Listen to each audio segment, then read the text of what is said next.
ইসরায়েলের জাতীয় নিরাপত্তা মন্ত্রী ইতামার বেন গাভির জেরুজালেমের পবিত্র আল আকসা মসজিদ প্রাঙ্গণ সফর করে সেখানে ইহুদিদের প্রকাশ্যে প্রার্থনার প্রশংসা করায় নতুন করে বিতর্ক ও উত্তেজনা সৃষ্টি হয়েছে। বৃহস্পতিবার ইহুদিদের উপবাসের দিন তিশা বিয়াব উপলক্ষে তিনি ওই এলাকা পরিদর্শন করেন। সফরকালে বেন গাভির বলেন, বর্তমানে সেখানে ইহুদিরা প্রার্থনা করছেন এবং নিজেদের ওই স্থানের মালিক বলে অনুভব করছেন, যা আগে কখনো দেখা যায়নি। তিনি আরও দাবি করেন, সবাই এখন বুঝতে পারছে যে এখানকার নিয়ন্ত্রণ ইসরায়েলের হাতে।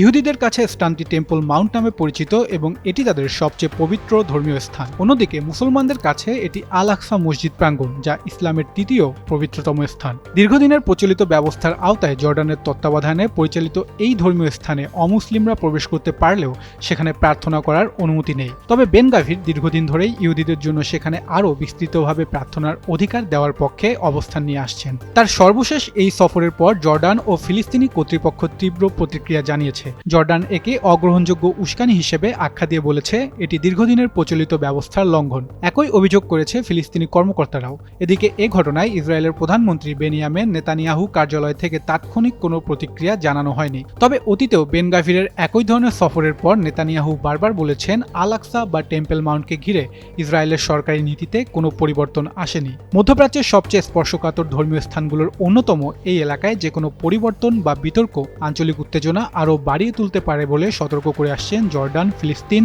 এবং বিভিন্ন আরব দেশ।